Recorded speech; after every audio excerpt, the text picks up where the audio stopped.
Very good morning, aspirants. This is me, Yasmin Gill, presenting to you the MCQs of 12th of December. You can follow all such videos on this particular link of Unacademy 2, and you can also help us in rating and reviewing and achieving the mission 1000 ratings. And how can you do so? Quickly go on Unacademy's website, search PIB December.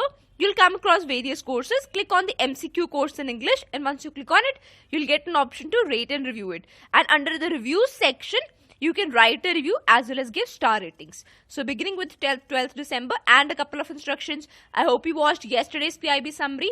Though it being a holiday, there were very less updates, but yet some questions are from them. Also do mention your score when you're done with questions. So first question. Which among them is correct? A. UNCLAUSE entered into force in 1982. I hope you are aware this is the convention related to seas. And B. Coastal states exercise sovereignty over territorial sea up to 12 nautical miles. C. Coastal states have sovereign rights in 200 nautical miles, that is EEZ, with respect to natural resources and certain economic activities. D. All other states have freedom of navigation, overflight, lay pipelines in the EEZ.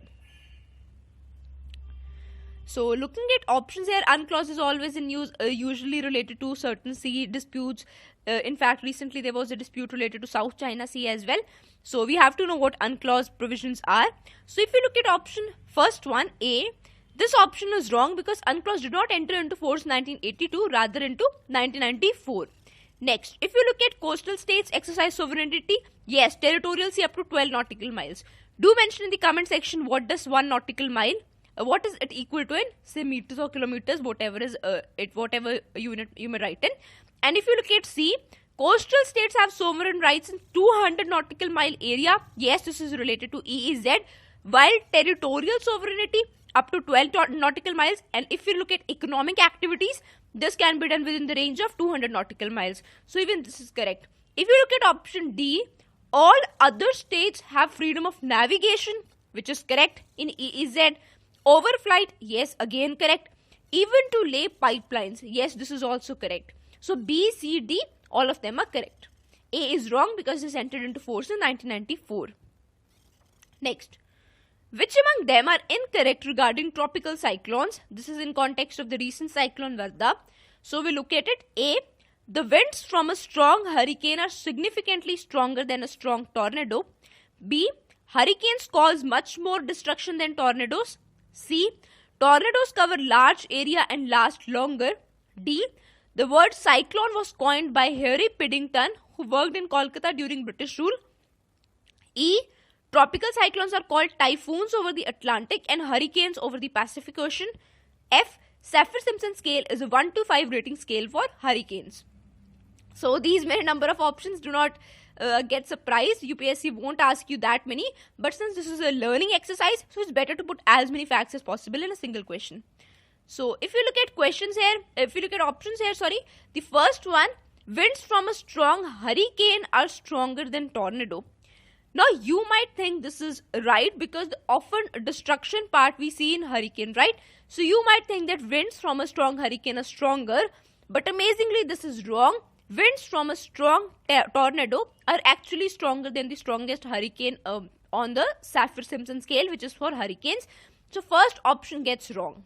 Second one, hurricanes cause much destruction. Yes, this is true. Hurricanes do cause much destruction. If you look at option C, tornadoes cover larger area and last longer. This is wrong.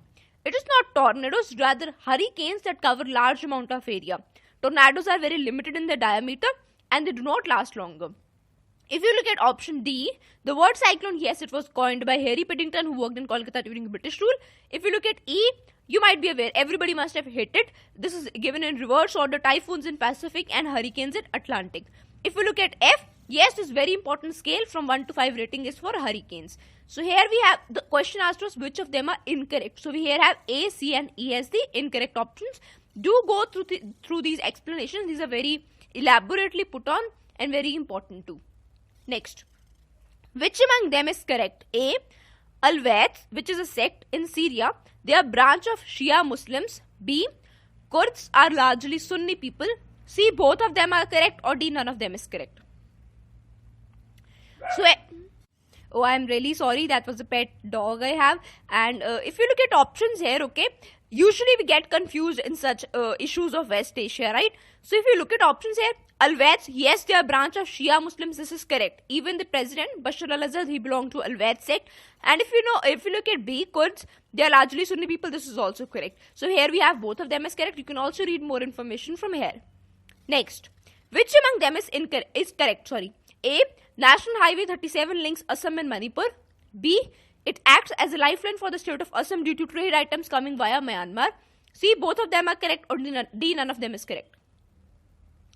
So this is important because NH37, it has been there has been an economic blockade there. So in that context, we'll be doing it, and it is usually happens that thereby a blockade takes place. If you look at option A, this is correct. It links Assam and Manipur. If you look at option B, this is wrong. Why? Because it doesn't act as lifeline for the state of Assam, rather for the state of Manipur. All the essential items reach Manipur via this particular highway. So this is very important for, I would say, sustaining the livelihood of people who are in Manipur.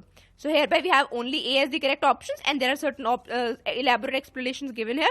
Do go through them to understand the issue better. This blockade is usually done by Naga organizations. Next, which was not a French settlement in India? This is from modern history and relatively easy. Mahe, Pondicherry, Karaikal, Trankebar. So where the correct answer to this is, it is Trankebar, which was not a French settlement. Now you have to tell me in the comment section then whose settlement it was, English, Dutch, etc. whose settlement it was, and do mention where is Trankebar located. Next, foundation of independent kingdom of Hyderabad was laid during reign of Aurangzeb, Bahadur Shah, Farooq Siyar, Muhammad Shah. See, certain things you can always be sure of, right? Here, it won't be Aurangzeb. He won't let an independent kingdom survive, right? So here the correct option is, this was during the reign of Muhammad Shah. And do mention in the comment section who was the founder of Hyderabad and in which year was it founded. Next, which among them is correct regarding permanent settlement? It would make companies' land revenue regular. B, initial fixation of land revenue was arbitrary. C, it was initially introduced in Bihar, Bengal and Odisha. So looking at options here, the first one is absolutely correct. In fact, that was the very reason why Cornwallis went towards permanent settlement. If you look at option B, initial revenue, you might think that okay, they had to pay 10 by 11th, right? So that was a pretty much fixed amount. But no, that was done later on. Initially, the land revenue was arbitrary in nature. The fixation of land revenue was arbitrary. So this is indeed correct. If you look at option C, this might seem to be correct because you usually study all these three states together, but it actually says it was only Bihar and Bengal where it was introduced initially. It was later on extended to Odisha. So here we have only A and B as the correct options. Next, what is true of US presidential elections among these? Though this question comes a bit late, but nevertheless it's important. A, there is no centralized election management body like the Election Commission of India. B, it's not just one election but a bunch of simultaneous elections in the US. C, in many states a voter will be choosing not just the US president but 20 different contestants on a single ballot. D, the registration of voters is very low as compared to India. So looking at options here, the first one is correct, no centralized body. If you look at B, yes, you might be knowing it, various rounds of elections. If you look at C, yes, it is not just the US president that they choose. If you look at D, you might think this is wrong, but this is true. Registration of voters is in fact very less as compared to India. So you can read more about the election system on this article of Indian Express, and hereby all of these are correct. Next, which among them is correct? A, Iran is the world's most populous Muslim nation. B, the first Indian Ocean Rim Association summit would be hosted in Mauritius. C, both of them are correct, or D, none of them is correct. So this is from yesterday's PIB, and you might be able to answer it very easily. The world's most populous Muslim nation is Indonesia. And who will be hosting the first summit? Again, Indonesia in Jakarta in 2017. So here we have none of them as the correct options.